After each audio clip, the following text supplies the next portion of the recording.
Hello दोस्तों, नमस्कार। स्वागत है आप सभी दोस्तों का आपके अपने YouTube channel one day exam study platform में। मैं दीर्घा स्वागत करती हूं आप सभी का। दोस्तों, आज की क्लास में हमने सीटेट साइंस के जो आपके पेपर 2 के जितने भी आपकी पेडागॉजी है उन सभी को आज हम विद डिटेल में डिस्कस करेंगे, ताकि आपको पता चलना चाहिए कि आपका सीटेट कैसे कैसे किस किस तरह से क्वेश्चन पूछ चुका है और आने वाले जो आपका सीटेट का एग्जाम है इसमें कैसे कैसे और किस किस तरह के क्वेश्चन वो पूछने वाला है। तो आज की क्लास को आप सभी लोगों को एंड तक देखना है और साथ ही सभी को क्लास को लाइक शेयर सब्सक्राइब कर देना है। तो चलिए शुरू करते हैं हम आज की क्लास को और पहला क्वेश्चन देखते हैं। पहला क्वेश्चन दे रहा है कि विज्ञान जांच पड़ताल के रूप में निम्न में से कौन से कार्य इनका स्पष्टीकरण दे रहे हैं। और आपके ऑप्शन क्या दे रखे हैं इसमें कि 4 पशुओं के चित्र में से एक स्तनधारी की पहचान कीजिए, ज्ञात करिए कि क्या बर्फ के टुकड़े गर्म तथा ठंडे पानी में डालने से समान दर से पिघल जाते हैं, या फिर तापमान को मापने के लिए विभिन्न मात्रकों की सूची बनाइए। और कह रहा है कि उन कारकों की छानबीन करिए जो द्रवों में वस्तुओं का तैरना या डूबना निर्धारित करते हैं। और आपके नीचे कुछ विकल्प दे रखे हैं, क्या बी और डी सही होगा, केवल ए सही होगा, या फिर सी और डी सही होंगे, या फिर ए और डी सही होगा। तो देखिए, अगर हम बात करते हैं आपके विज्ञान में जांच पड़ताल के रूप में इनमें से जो उनके कार्य हैं वो कौन सा स्पष्टीकरण इनका दे रहे हैं। तो पहला कह रहा है कि 4 पशुओं के चित्र में से एक स्तनधारी की पहचान कीजिए। तो देखिए, विज्ञान की जांच पड़ताल में ये मायने नहीं रखता है कि आपको कोई विकल्प आपको चित्र दे दिए गए और आप उसमें से स्तनधारी की पहचान करें, तो ये बात देखिए बिल्कुल गलत है। और वहीं आपका बी दे रहा है कि ज्ञात करिए कि क्या बर्फ के टुकड़े गर्म तथा ठंडे पानी में डालने से समान दर से पिघल जाते हैं। तो यहाँ पर बिल्कुल वो एक एक्टिविटी करेंगे जिसके थ्रू वो जांच पड़ताल कर सकेंगे। तो देखिए, आपकी ये बात तो सही है। और वहीं सी कह रहा है कि तापमान को मापने के लिए विभिन्न मात्रकों की सूची बनाइए। तो देखिए, ज़रूरी नहीं होता है कि आप जब विज्ञान की जांच पड़ताल करेंगे तो उसमें आपको जो आपका तापमान होगा उसके लिए आप जो विभिन्न मात्रक आते हैं, जैसे आपको केल्विन हो गया है ना, तो ये जितने भी मात्रक होते हैं तो आपको उनकी सूची भी नहीं बनाना है। तो ये बात भी आपकी गलत हो गई। और वहीं डी कह रहा है आपसे कि उन कारकों की छानबीन करिए जो द्रवों में वस्तुओं का तैरना या डूबना निर्धारित करते हैं। तो देखिए, यहाँ पर भी आपका जो है वो आर्किमिडीज का जो सिद्धांत है वो यहाँ पर फॉलो होगा। तो इसके लिए आपको पॉसिबल है, यहाँ भी जो इसकी डेंसिटी होगी वो भी इसके लिए काफ़ी रिस्पॉन्सिबल रहने वाली है।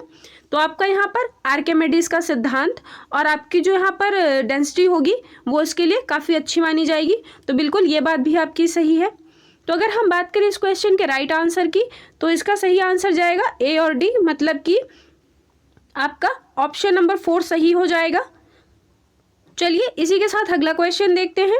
तो देखिए, आपका क्वेश्चन नंबर 2 क्या कह रहा है कि किसी शिक्षिका ने निम्न प्रश्न अपने विद्यार्थियों से पूछे। मतलब कि एक शिक्षिका है विज्ञान की जो कि अपने विद्यार्थियों से प्रश्न पूछ रही है। कह रही है कि आप विद्युत का किस प्रकार उपयोग करते हैं। और बी दे रहा है कि विद्युत धारावाही तारों को बनाने में कॉपर का उपयोग क्यों होता है। तो आप सभी साथियों को क्वेश्चन नंबर 2 के लिए आंसर करना है। बताइए कि इस क्वेश्चन का सही आंसर क्या जाएगा। तो देखिए, अगर हम बात करते हैं क्वेश्चन नंबर 2 की, तो इसमें दे रहा है कि एक शिक्षिका अपने विद्यार्थियों से प्रश्न करती है कि आप विद्युत का किस प्रकार उपयोग करते हैं।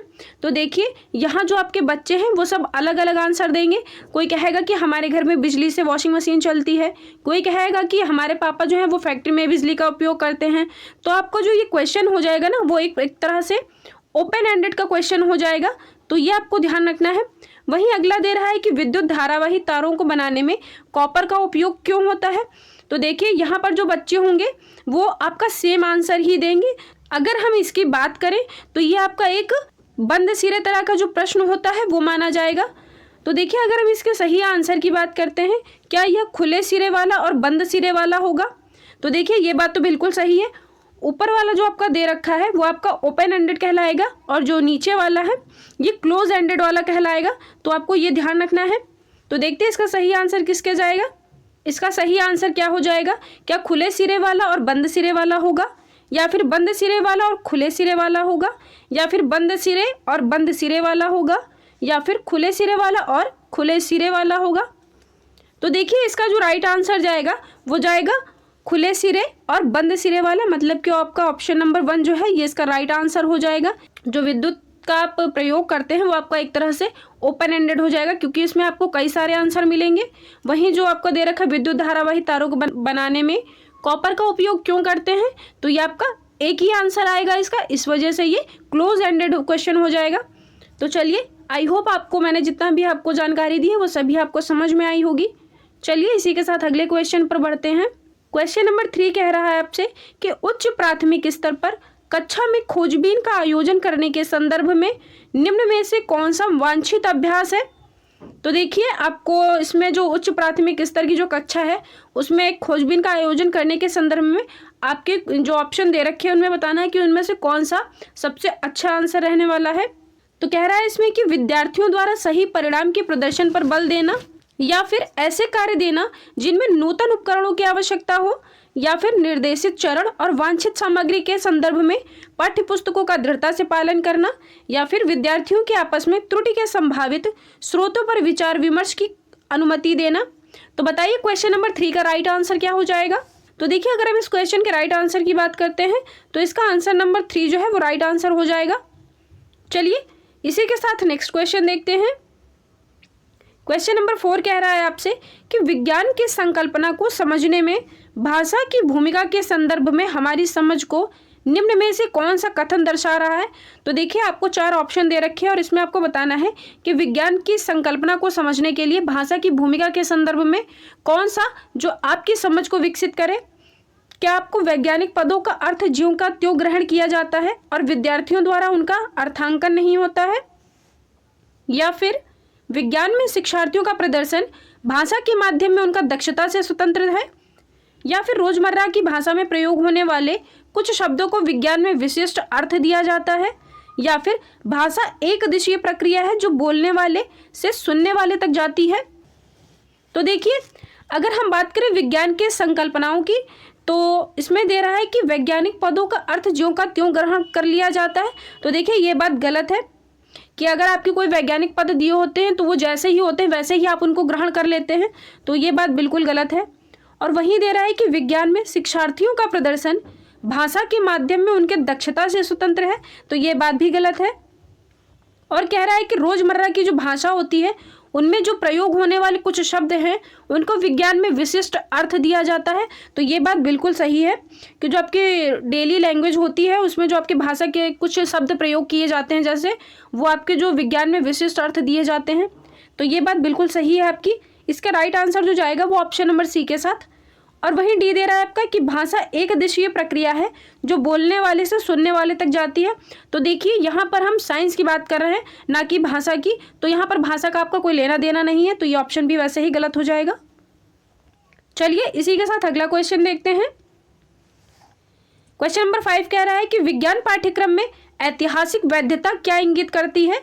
और आपके ऑप्शन क्या दे रखे हैं कि विज्ञान की प्रक्रिया में शिक्षार्थियों का जुड़ाव जिससे विज्ञान का ज्ञान उत्पन्न होता है, या फिर शिक्षार्थियों के संज्ञानात्मक स्तर के अनुरूप पाठ्य सामग्री को अपनाना चाहिए, या फिर बच्चे के स्थानीय पर्यावरण से संबंधित विषय वस्तु को सम्मिलित करना चाहिए, या फिर यह सम्मिलित करना है कि किस प्रकार समय के साथ विज्ञान की संकल्पनाएं विकसित होती हैं।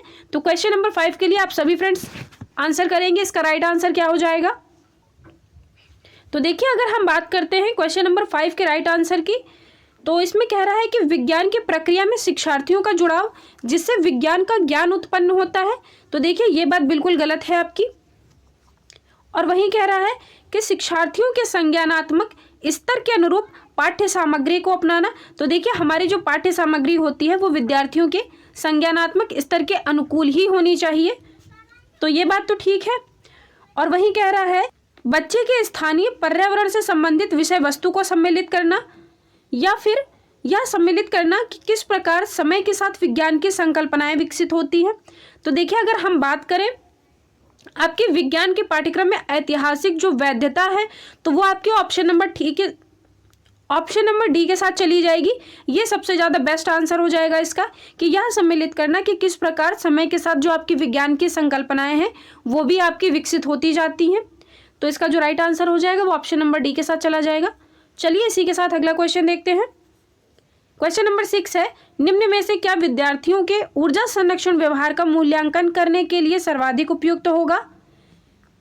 कह रहा है कि उस कक्षा को पढ़ाने वाले सभी शिक्षकों का इंटरव्यू लेना। तो देखिए ये बात गलत है कि जो अगर आपको कोई शिक्षक पढ़ा रहा है तो आप उन शिक्षकों का इंटरव्यू जब लेंगे तब वो आपको ऊर्जा संरक्षण का जो व्यवहार है उनका मूल्यांकन कर पाएंगे। तो ये बात तो गलत हो गई, आपके शिक्षक का इंटरव्यू नहीं लेना है। वहीं कह रहा है कि विद्यार्थियों का अवलोकन करना और उनके जीवन की कथाओं का रिकॉर्ड रखना। तो देखिए ये बात बिल्कुल सही है आपकी। और वहीं दे रहा है कि एक प्रश्नावली देना और अंकों का विश्लेषण करना। तो देखिए मूल्यांकन वो होता है, वो आपका गुणात्मक होता है और इन्हीं गुणों को देख करके ही हम मूल्यांकन करते हैं। तो ये बात तो आपकी गलत हो जाएगी। वहीं आपका डी कह रहा है कि विद्यार्थियों को ऊर्जा संरक्षण पर एक निबंध लिखने के लिए कहना। तो देखिए आपको ऊर्जा संरक्षण पर निबंध लिखने के लिए बिल्कुल नहीं कहना चाहिए, क्योंकि इससे आप जो है वो ऊर्जा संरक्षण के व्यवहार का मूल्यांकन नहीं कर पाएंगे। अगर आप किसी चीज़ को लिखवा लेते हैं तो उस चीज़ को लिखवा लेने से आप कभी भी बच्चे का मूल्यांकन नहीं कर पाएंगे। और बात करें अगर हम इस आंसर की, तो क्वेश्चन नंबर 6 का जो राइट आंसर हो जाएगा वो ऑप्शन नंबर बी के साथ चला जाएगा, क्योंकि विद्यार्थियों का अवलोकन करना चाहिए और उनके जीवन की जितने भी वो अपनी गलतियां करते हैं या फिर कोई अच्छे कार्य सीखते हैं तो उन सभी का जो है वो पोर्टफोलियो के अंदर रिकॉर्ड रखा जाता है। तो इस क्वेश्चन का जो राइट आंसर हो जाएगा वो ऑप्शन नंबर बी के साथ चला जाएगा। चलिए आगे बढ़ते हैं और अगला क्वेश्चन देखते हैं। क्वेश्चन नंबर 7 है कि शिक्षक ने विद्यार्थियों को किसी छोटे प्राणी को उसके प्राकृतिक वास में अवलोकन कर उसके विषय में अपने प्रश्न अपने समूह साथियों में साझा करने के लिए कहा है। यह कथन मदद कर सकता है। तो देखिए आपको ऑप्शन भी इसमें दे रखे हैं। तो इसके अंदर पहली बात तो ये जान ले कि शिक्षक इसके अंदर कह क्या रहा है। तो शिक्षक क्या किया है इसमें कि विद्यार्थियों को किसी प्राणी और जो उनके प्राकृतिक आवास होते हैं उनका अवलोकन करके उनके विषय में प्रश्न जो है वो अपने समूह के जो साथी हैं उनसे साझा करने को कह रहा है। जैसे कि आप सपोज कर लीजिए कि आप एक टीचर हैं और अपने ग्रुप में बच्चों को बैठाया है और उनसे कहा कि आप ये चीज़ करिए और उसके बाद आपके जो भी क्वेश्चन है वो आप मुझसे मत पूछिए और आप एक दूसरे से अपने साथियों में ही शेयर कर लीजिए। तो आप ऐसा करके इसमें क्या देखेंगे, क्या शिक्षार्थियों में प्रतिस्पर्धा की भावना को बढ़ाने में मदद करेगा या फिर उन शिक्षार्थियों का चयन करके जिन्हें सभी उत्तर ज्ञात हैं, या फिर शिक्षार्थियों को यह समझने में कि केवल वही नहीं है जिन्हें उत्तर ज्ञात हैं, या फिर दूसरों को प्रश्न समझाकर उनकी अभिव्यक्ति को परिष्कृत करने में। तो देखिए इसमें कह रहा है कि इसमें कौन सा कथन आपका मदद कर सकता है। क्या शिक्षार्थियों में प्रतिस्पर्धा की जब आप भावना आप विकसित करेंगे तब आप उनका मदद कर पाएंगे उनकी। तो देखिए ये बात गलत है आपकी। और वही कह रहा है कि उन शिक्षार्थियों का चयन करें जिन्हें सभी उत्तर ज्ञात हैं। ये बात भी आपकी बिल्कुल गलत है कि आप उन विद्यार्थियों का चयन नहीं करेंगे जिन्हें सभी आंसर आते हैं। और वही कह रहा है कि शिक्षार्थियों को यह समझने में कि केवल वही नहीं है जिन्हें उत्तर ज्ञात हैं। तो देखिए इसमें ये कहा गया है कि आपको वही बच्चे नहीं चुनने हैं जिन्हें सिर्फ आंसर आता है, आपको वो बच्चे भी चुनने हैं जिन्हें आंसर नहीं आता है। और वहीं आपका डी कह रहा है कि दूसरों को प्रश्न समझा करके उनकी अभिव्यक्ति को परिष्कृत करने में। तो देखिए आपका सी और डी जो है ये दोनों ही सही हैं। तो इस हिसाब से जो आपका सही आंसर हो जाएगा वो ऑप्शन नंबर 3 हो जाएगा।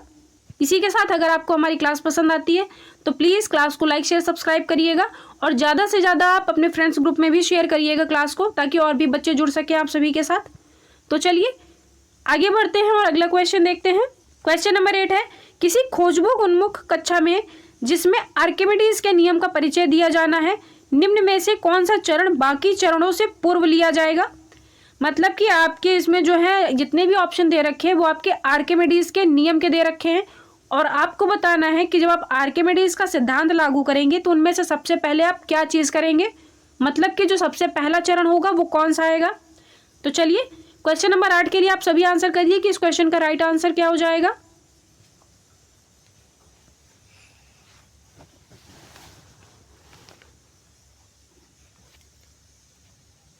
तो देखिए अगर हम बात करें क्वेश्चन नंबर 8 के सही आंसर की, तो इसमें क्या कह रहा है आपसे कि विभिन्न द्रवों में डालने पर वस्तु के भार में हुई आभासी कमी को दर्शाना। तो ये बात गलत है कि जब आप कोई भी वस्तु होगी अगर आप उसको पानी में डाल देंगे तो वो उसकी जो कमी होगी वो उसको बताएंगे। तो ये बात तो गलत है आपकी। वही कह रहा है कि घनत्व और उत्प्लावन बल की संकल्पनाओं को विस्तार से समझाना। तो ये बात भी गलत है, आपको जो उसमें बल की संकल्पनाएं दी हुई हैं उनको विस्तार से नहीं समझाना है। और वही कह रहा है कि सी में आर्किमिडीज नियम के संदर्भ में विद्यार्थियों को एक स्पष्ट और विस्तृत जानकारी देना। तो देखिए यहाँ पर तो ये सबसे लास्ट में करेगा कि आपको एक स्पष्ट और विस्तृत जो जानकारी होगी वो सबसे लास्ट में दी जाती है आपको। और वहीं डी कह रहा है आपसे कि शिक्षार्थियों को सावधानी पूर्वक चयनित सामग्रियों के तैरने और डूबने की क्रियाकलापों में व्यस्त रखना। तो बिल्कुल ये बात तो आपकी पहले आती है कि जो आपकी टीचर होते हैं वो कुछ सामग्री देगा और कहेगा कि अब आप इसे केयरफुली जा कर के देखो कि कितनी वस्तुएं पानी में डूब रही हैं और कौन कौन सी नहीं डूब रही हैं। तो इन सब की एक्टिविटी जो टीचर होगा वो पहले करवाएगा, तभी आपका आर्किमिडीज का सिद्धांत जो है वो लागू होता है इन्हीं चीज़ पर। तो आपका ऑप्शन नंबर जो डी हो जाएगा वो इस क्वेश्चन का राइट आंसर हो जाएगा। चलिए इसी के साथ नेक्स्ट क्वेश्चन देखते हैं। क्वेश्चन नंबर 9 है कि शिक्षक अपने विद्यार्थियों में परिकल्पना प्रक्रिया कौशल का विकास कर सकता है। कैसे कर सकता है और आपको बताना है। क्या परमाणु की रोशनी में संभावित स्पष्टीकरण की जांच के लिए विद्यार्थियों को प्रोत्साहित करके, या फिर विद्यार्थियों के प्रश्नों को गंभीरतापूर्वक लेकर उनके उत्तर दे करके, या फिर विद्यार्थियों के प्रेक्षणों के निष्कर्षों को सुनने से, या फिर विद्यार्थियों को उनके प्रश्नों को स्पष्ट करने में मदद देकर। क्वेश्चन नंबर 9 के लिए आप सभी फ्रेंड्स आंसर करेंगे। इस क्वेश्चन का राइट आंसर क्या जाएगा? तो देखिए इसमें कह रहा है कि परमाणु की रोशनी में संभावित स्पष्टीकरण की जांच के लिए विद्यार्थियों को प्रोत्साहित करके। तो देखिए ये बात बिल्कुल सही है। और वही कह रहा है विद्यार्थियों के प्रश्नों को गंभीरतापूर्वक लेकर उनके उत्तर दे करके। तो देखिए किसी चीज़ को गंभीरतापूर्वक नहीं लेना है। और वहीं कह रहा है कि विद्यार्थियों के प्रेक्षणों के निष्कर्षों को सुनने से, तो निष्कर्ष के जो प्रेक्षण होंगे उनके निष्कर्षों को भी नहीं सुनना है। और कह रहा है कि विद्यार्थियों को उनके प्रश्नों को स्पष्ट करने में मदद देकर। तो देखिए जब आप जो टीचर होगा वो खुद ही मदद कर देगा तो बच्चा फिर करेगा क्या? तो इसका जो राइट आंसर जाएगा वो ऑप्शन नंबर ए के साथ, मतलब कि परमाणु की रोशनी में संभावित स्पष्टीकरण की जांच के लिए विद्यार्थियों को प्रोत्साहित करके। मतलब आप बच्चों को जितना ज़्यादा प्रोत्साहित करेंगे बच्चा उतना ज़्यादा ही एक्टिव रहेगा। चलिए इसी के साथ नेक्स्ट क्वेश्चन देखते हैं। क्वेश्चन नंबर 10 कह रहा है कि कक्षा परीक्षा के समय शिक्षक ने निम्न प्रश्न दिया। मतलब कि एक प्रश्न दिया है टीचर ने, कह रहा है कि गतिशील वस्तु की चाल का अर्थ क्या है। और आपके ऑप्शन क्या दे रखे हैं इसमें कि यह कितनी दूर तक जाएगी, या फिर उसमें कितना बल है, और वह कब तक गतिमान रहेगी, या फिर वह नियम समय अंतराल में कितनी दूर तक जा सकती है। तो आपको बताना है कि निम्न में से किस संज्ञानात्मक प्रक्रिया का उपरोक्त प्रश्न में मूल्यांकन हो रहा है। कि मतलब ये जो आपके ऑप्शन दे रखे हैं इनके अंदर एक संज्ञानात्मक प्रक्रिया दी हुई है, तो इसमें आपका किस प्रश्न में मूल्यांकन हो रहा है। क्या आप अनुप्रयोग का हो रहा है, क्या इसके अंदर संश्लेषण का हो रहा है, या फिर इसके अंदर समझ विकसित की जा रही है, या फिर विश्लेषण का प्रयोग हो रहा है। तो देखिए यहाँ पर कहीं ना कहीं जो बच्चे की समझ है उसको जांचना चाहता है टीचर कि बच्चे को इस टॉपिक के बारे में पता है भी या नहीं। तो देखिए अगर हम बात करते हैं इस क्वेश्चन के राइट आंसर की, तो इसका जो सही आंसर जाएगा वो ऑप्शन नंबर सी के साथ, मतलब कि अंडरस्टैंडिंग के साथ, जो कि समझ है, इसके साथ चला जाएगा। कि टीचर ये जानना चाह रहा है कि बच्चे को इस टॉपिक के बारे में पता भी है या फिर नहीं पता है उसे। चलिए इसी के साथ नेक्स्ट क्वेश्चन पर बढ़ते हैं। क्वेश्चन नंबर 11 कह रहा है विज्ञान में जेंडर सम्मत शिक्षण शास्त्र निम्न में से क्या सम्मिलित कर सकता है। क्या लड़कियों को अधिक अवसर प्रदान करना, कक्षा में जेंडर संवेदनशील संसाधनों का उपयोग करना, विज्ञान की रूढ़िवादिताओं के विषय में विचार विमर्श करना, या फिर लड़कियों और लड़कों के लिए पृथक रूप से औपचारिक कक्षाओं की व्यवस्था करना। तो देखिए बात करें अगर हम इस क्वेश्चन के राइट आंसर की, तो दे रहा है कि लड़कियों को अधिक अवसर प्रदान करना। तो देखिए ये बात गलत है। अगर आप लड़कियों को ज़्यादा अवसर प्रदान करेंगे तो फिर लड़के भी यही सोचेंगे कि मतलब लड़कियों को ज़्यादा प्रोत्साहित किया जा रहा है। तो ये कहीं ना कहीं पर आपको एक जेंडर रूढ़िवादिता की ओर ये इंगित करेगा। और वहीं कह रहा है कि कक्षा में जेंडर संवेदनशील संसाधनों का उपयोग करना। तो देखिए यहाँ पर मतलब कि इस तरह के उपकरण लेना है जिससे कि आपको पता लग पाए कि लड़का और लड़की दोनों बराबर हैं।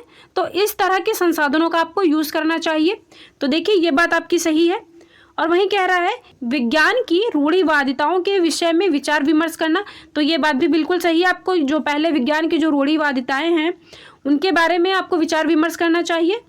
और वहीं दे रहा है कि लड़कियों और लड़कों के लिए पृथक रूप से औपचारिक कक्षाओं की व्यवस्था करना। तो देखिए अगर आप लड़के और लड़कियों की अगर कक्षाएं अलग अलग कर देंगे तो ये आपको कहीं ना कहीं जेंडर वाइज को बढ़ावा देगा। तो आपको जब गर्ल्स और बॉयज़ एक साथ पढ़ेंगे तो वो गर्ल्स जो है वो बॉयज़ को समझ सकेंगी और जो बॉयज़ होंगे आपके वो गर्ल्स को समझ सकेंगे। वही बात करें अगर हम इस क्वेश्चन के राइट आंसर की, तो इसका जो राइट आंसर जाएगा वो ऑप्शन नंबर बी और सी हो जाएगा। तो आपको मतलब ऑप्शन नंबर जो 2 है ये इस क्वेश्चन का राइट आंसर रहने वाला है। बी और सी दोनों ही सही हैं। चलिए इसी के साथ नेक्स्ट क्वेश्चन देखते हैं। क्वेश्चन नंबर 12 कह रहा है कि निम्नलिखित कथनों को ध्यान से देखिए और सही विकल्प का चुनाव कीजिए।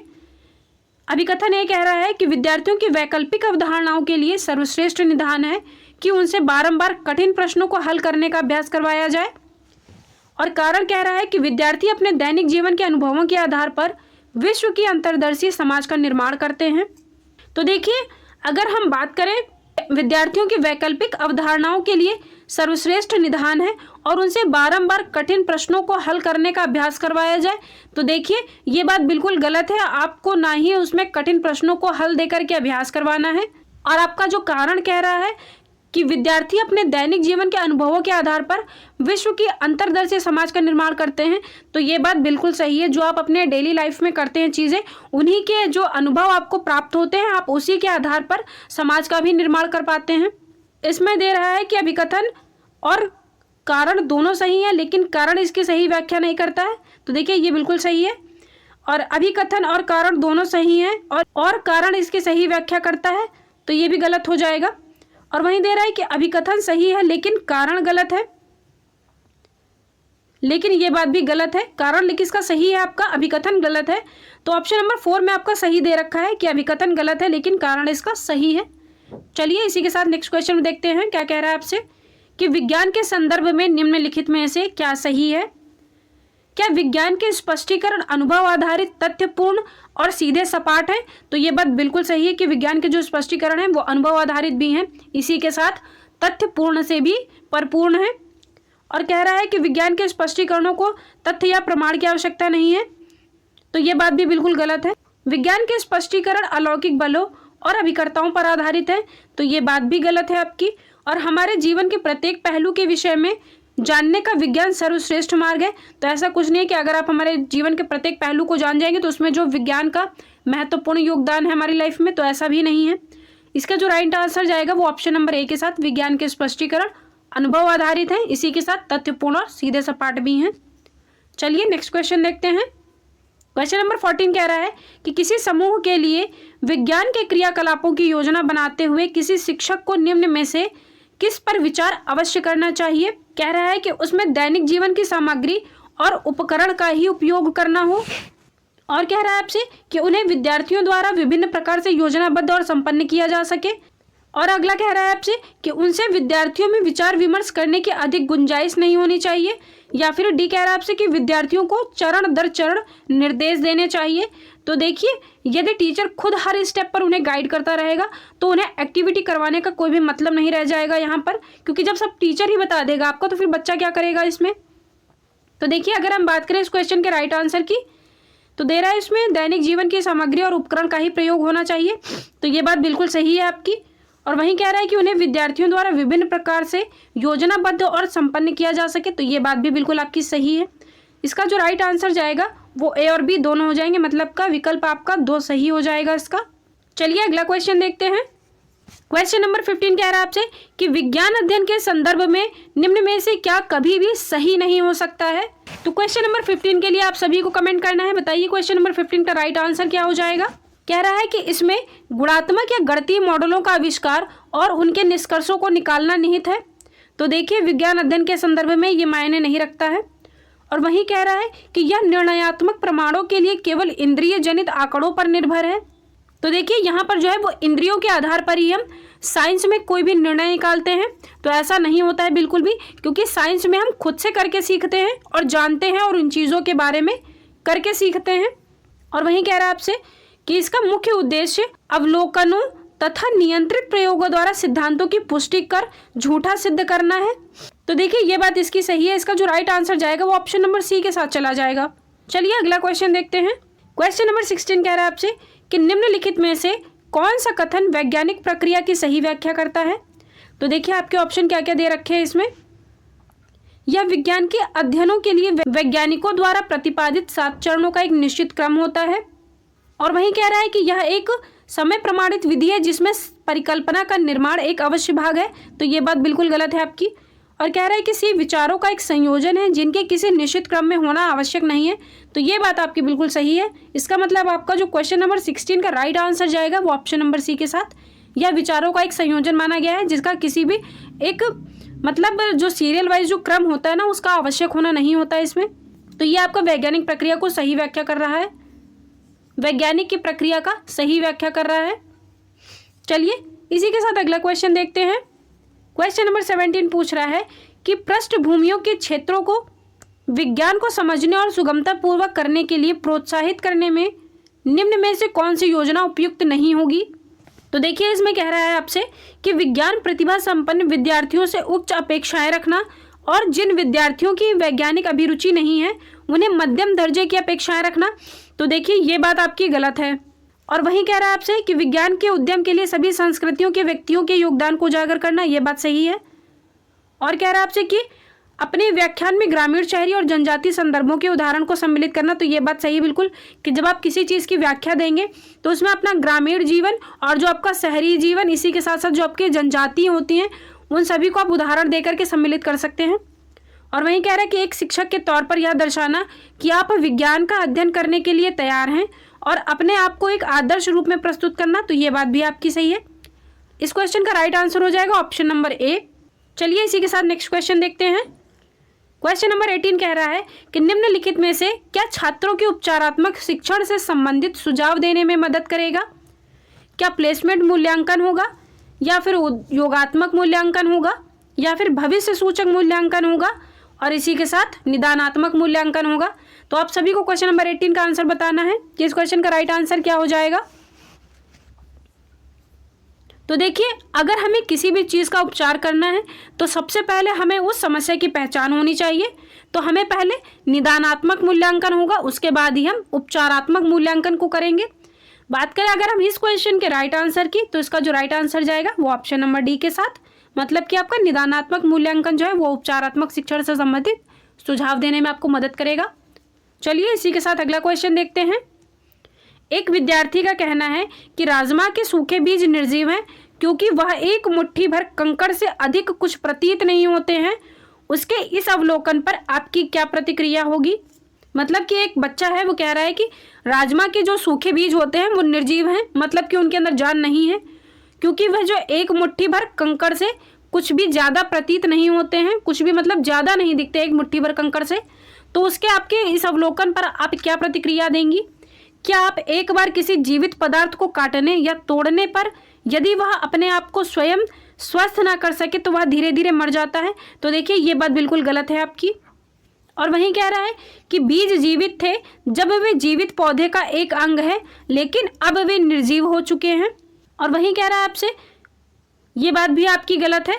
और वहीं कह रहा है आपसे कि बीज जीवित होते हैं क्योंकि किसी उपयुक्त वातावरण में रखने पर उनमें जीवन की सभी प्रक्रियाओं को दर्शाने की क्षमता होती है। तो ये बात बिल्कुल सही है कि आपके जो बीज होते हैं वो हमेशा ही जीवित रहते हैं, बस उनको एक अच्छा एटमॉस्फेयर मिलना चाहिए। मतलब कि उन्हें जल, पानी और आपका धूप, अगर ये सब आपको मिलता रहेगा तो उनके अंदर जो जीवन की जितनी भी प्रक्रियाएं होंगी वो सभी चलती रहेंगी। तो इस क्वेश्चन का जो राइट आंसर हो जाएगा वो आपका ऑप्शन नंबर सी हो जाएगा। क्वेश्चन नंबर 20 है आपका कि विज्ञान में विद्यार्थियों की संकल्पनात्मक समझ का मूल्यांकन करने के लिए निम्न में से क्या सहायक नहीं है। तो देखिए पहला क्या कह रहा है आपसे कि सुनिश्चित करना कि विद्यार्थी प्रदत्त कार्यों को समय पर जमा करें। तो देखिए जो कॉन्सेप्ट के बेस पर उसने खोज की है उसके आधार पर हम एनालिसिस कर रहे हैं। और वहीं कह रहा है आपसे कि चुनौतीपूर्ण मानकों से तुलना करते हुए शिक्षार्थियों को एक सीधा स्पष्ट पुष्टिकरण देना। वहीं अगला कह रहा है आपसे कि अवधारणा आधारित परीक्षणों पर विद्यार्थी की योग्यता का विश्लेषण करना, या फिर विद्यार्थियों के उत्तरों को सावधानी पूर्वक सुनना और उनके विचारों पर प्रतिक्रिया देना। तो देखिए बात करें अगर हम इस क्वेश्चन के राइट आंसर की, तो इसमें हो जाएगा सुनिश्चित करना कि विद्यार्थी प्रदत्त कार्यों को समय पर जमा करें। मतलब कि आपका जो ऑप्शन नंबर ए है ये इस क्वेश्चन का राइट आंसर हो जाएगा। तो चलिए दोस्तों आज की क्लास को हम यहीं तक रखते हैं। कैसी लगी आप सभी को ये क्लास, आप सभी हमें कमेंट बॉक्स में कमेंट करके ज़रूर बताइएगा। इसी के साथ अगर आपको किसी क्वेश्चन में किसी भी प्रकार का कोई भी डाउट होता है तो आप हमें कमेंट बॉक्स में कमेंट कर दीजिएगा। तो चलिए दोस्तों आज की क्लास को हम यहीं तक रखते हैं और इसी के साथ आप सभी साथी क्लास को लाइक, शेयर, सब्सक्राइब करेंगे। तो चलिए आज की क्लास को यहीं तक रखते हैं। धन्यवाद।